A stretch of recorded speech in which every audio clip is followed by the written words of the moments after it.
How about this here? You stop blame storming. Mm-hmm. I mean, blame storming, not brainstorming. Blame storming is where you're always looking for someone to blame for the things that are not working for you. How about if this year you actually chose to take personal responsibility and accountability for everything that happens to you? What would change? What would change? That when you do something, whether it works out or not, you take responsibility for your part of that process. I have been trying to do that for a couple of years, and it's not easy. But what I've discovered is that once you start, it changes everything. And so let's look at some areas in which you can take personal responsibility. Now, there are 4 domains which I'd like you to think about. There is your private life. That's the space where you don't tell anyone usually. I'm going to wake up at this time. I'm going to read this thing. I'm going to hold my temper. I'm going to be a better listener. Those little commitments you make, I dare say in your private life, it is usually in your soul. So it's your mind, heart, and soul. And probably there are some, intimations that come from your soul. If you believe in God like I do, and I know many people do, it's those things that sometimes your conscience, that little voice tells you, you got to stop this, you got to improve this. And then you think, you know what? I actually need to do that. And so in your private life, what is that thing that you're trying to do this year, this month, this week, And can you take personal responsibility for it? As opposed to, I didn't wake up on time because the alarm didn't ring. I didn't wake up on time because I slept, because you people made me sleep late.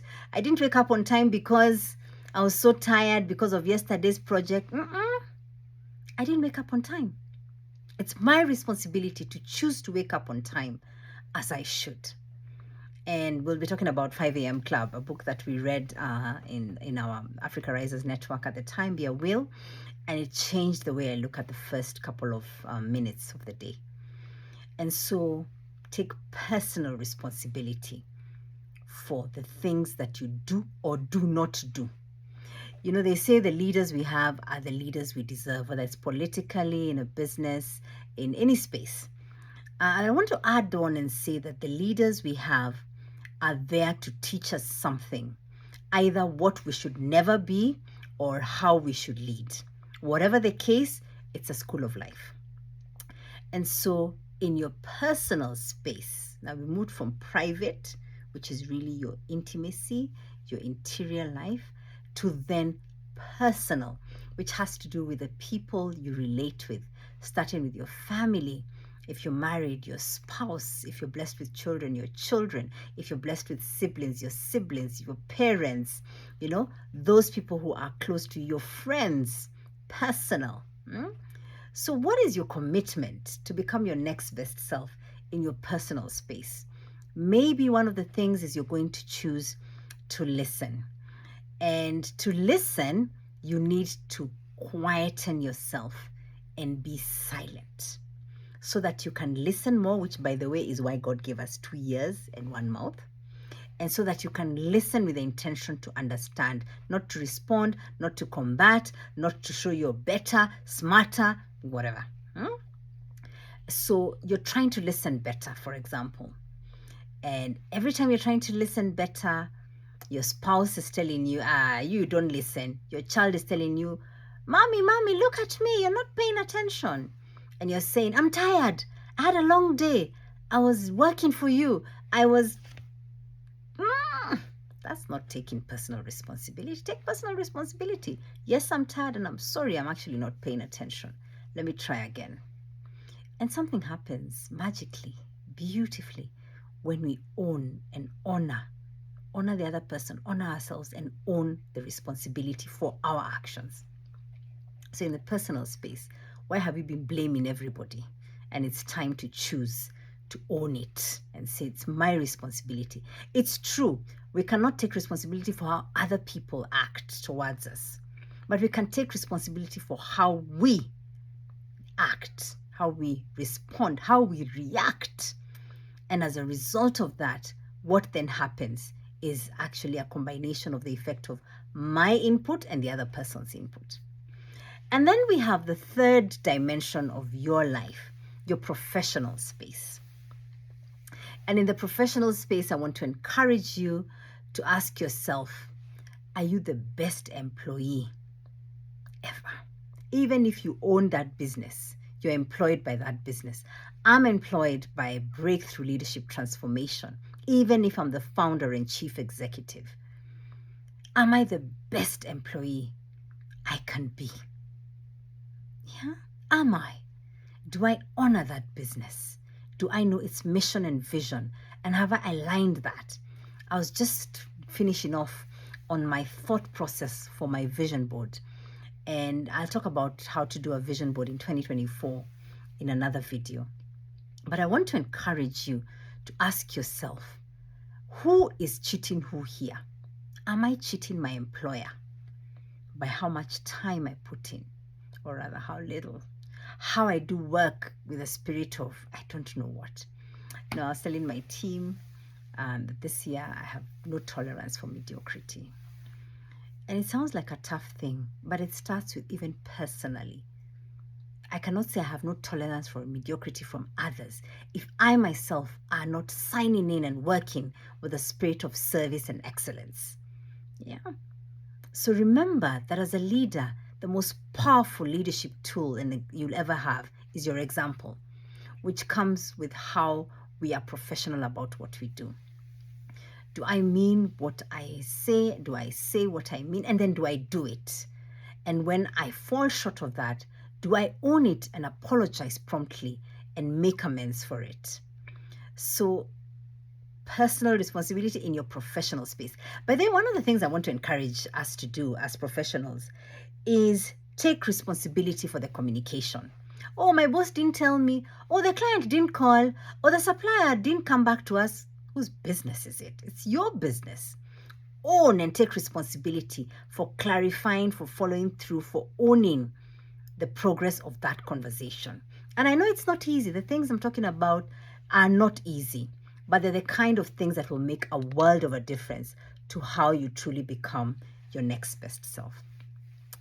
And so the final part is your professional space. Yeah.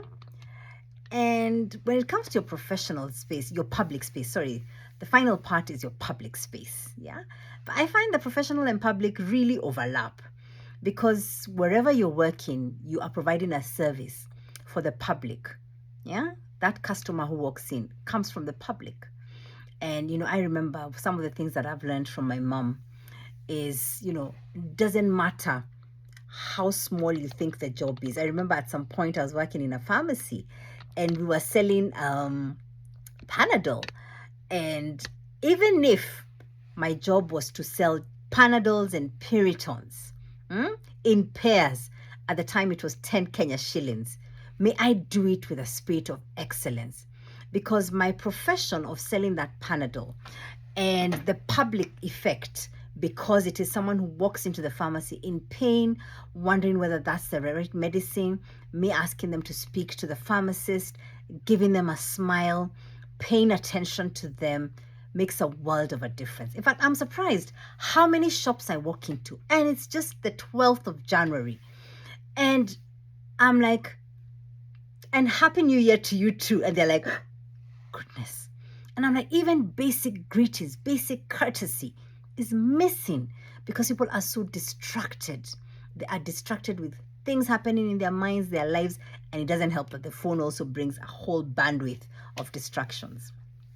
So in the public space, what are those things you're doing for community? What's that commitment? Is it in your neighborhood association? Is it in some mentorship? Is it in the way you actually comment and post digitally? Is that where you need to really step it up and ask yourself, the internet never forgets. Let me not get onto Twitter angry In fact, Kenyans on Twitter are known to be the most lethal, resentful, and angry group globally on X. I mean, I'm Kenyan, and that's not data I want to be anywhere near associated to. And I always ask myself, if we are such angry keyboard warriors, then what's truly happening in our personal, private, professional, and public spaces? Chances are we are not taking responsibility. We want to bash the other person, push them down, and tell them what it is they should be doing differently, call them names. So KOT, I'm calling out to you to just ask yourself, because KOT is every person who says something that is very angry and actually does not shift the dial positively. I think anger in itself is not a bad thing. It is what you do with that anger that changes everything. So when you think about public space, sometimes we think, oh, I'm not a mhesh, as they say. I'm not an elder of the burning spear. I'm not, I haven't been acknowledged or accorded whatever it is that comes with the public space. As a matter of fact, the minute you open any account on any social media, you're in the public space. And so, am I taking personal responsibility for what I post in the public space? Even if it's in my personal account and my personal capacity, am I clear that those things I'm saying are not going to degrade someone else? And if I feel I must make that correction, remember the courageous conversation? Maybe I need to inbox somebody. Maybe I may not be able to speak to them, but I need to take personal responsibility for the ideas, my response, rather than my reaction, and choosing what it is that I really want to be the outcome of what it is I'm saying there. And so today I want to encourage you. Please think about whether you're taking personal responsibility, whether every time words come out of your mouth, you are choosing, you're choosing to blame someone else. I think as we blame others, we lose an opportunity for growth. We lose an opportunity to rise up, and we lose an opportunity to become our next best selves. How about you join me in the challenge of taking personal responsibility across the 4 dimensions of your life? Thank you.